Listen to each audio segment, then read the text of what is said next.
யாத்ரி அப்படிங்கிறது வந்து ஒரு கேப் அண்ட் ஆட்டோ புக்கிங் பண்ணுற ஆப்பு.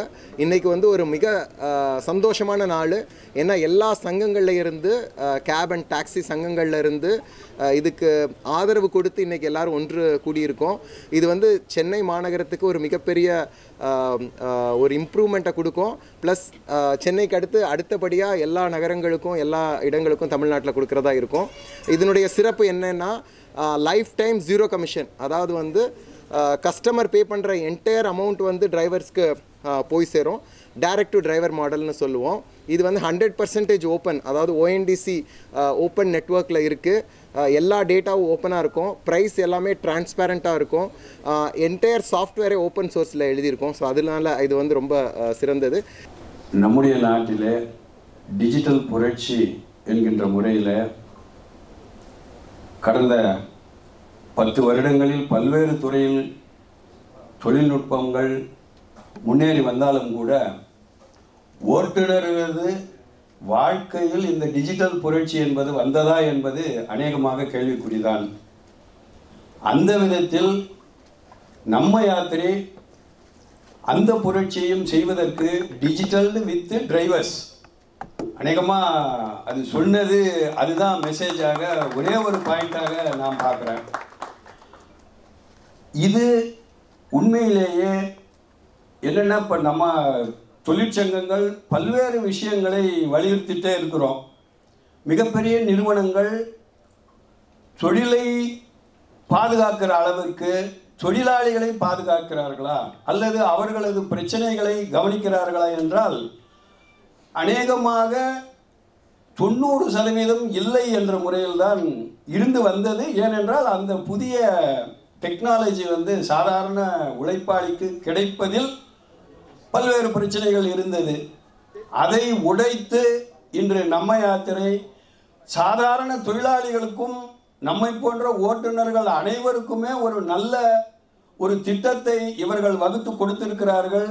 அதை நாம் பயன்படுத்தி கொள்ள வேண்டும் என்ற முறையிலே ஒட்டுமொத்த தமிழகத்தில் உள்ள அத்தனை தொழிலாளர்களின், குறிப்பாக இந்த டாக்ஸி சம்பந்தப்பட்ட ஆட்டோ சம்பந்தப்பட்ட அத்தனை தோழர்களும் நம்ம யாத்திரைக்கு என்றென்றும் உறுதுணையாக இருப்பார்கள். இன்றைக்கு எந்த விதத்தில் நாம் ஒரு சந்தோஷமான லான்ச்சிங்காக இருக்கிறோமோ அதே மாதிரி நம்முடைய பிரச்சனைகளையும் பேசி தீர்க்கின்ற அளவிற்கு இந்த அமைப்பு இருக்குமானால் இது உண்மையிலேயே தமிழ்நாட்டில் மிகப்பெரிய சக்தியாக வரும்.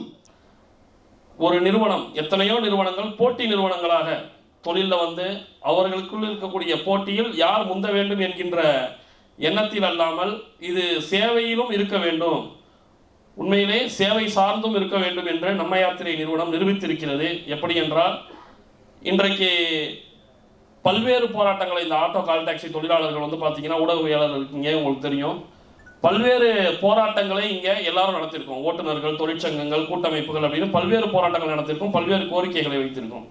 அந்த கோரிக்கைகளை எல்லாம் அரசு செயல் வடிவில் கொண்டு வருவதற்குள் பல்வேறு பிரச்சனைகள் வரும்போது கூட அந்த நிறுவனங்கள் கூட அதை வந்து மாற்றிக்கொள்வதற்கு தயாராக இல்லை.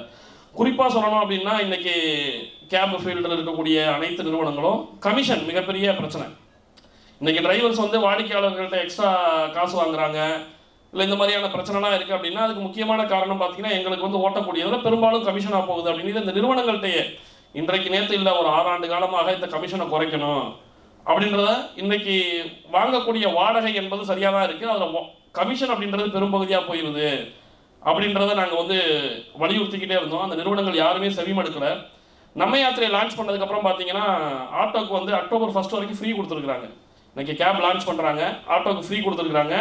அதுக்கப்புறம் கூட 25 ரூபாய் ஒரு நாளுக்கான பிளாட்ஃபார்ம் சார்ஜஸ் தான் வாங்குவோம்.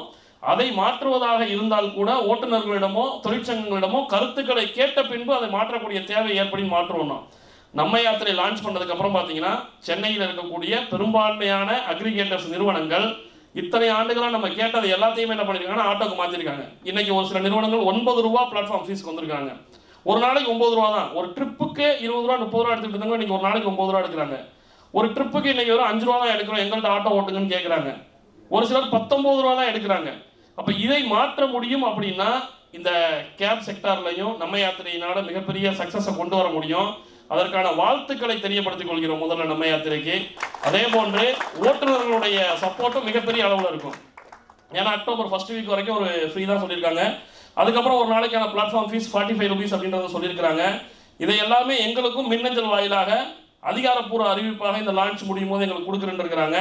ஏற்கனவே நாங்கள் பேசியிருக்கிறோம். அப்படி இருக்கக்கூடிய சூழ்நிலைகளில் ஒரு நல்ல கட்டணத்தையும் நிர்ணயம் செய்யணுன்னு இருக்காங்க. அப்போ நாங்கள் வாடிக்கையாளர்கிட்ட கூடுதலான கட்டணங்களை வாங்க வேண்டி இருக்காது, வாடிக்கையாளர்கிட்ட கூடுதலான கட்டணங்களை கேட்க வேண்டியிருக்காது. சிறந்த சேவைகளை, மனநிறைவான சேவைகளை நாங்களும் மனநிறைவாக செய்வோம்.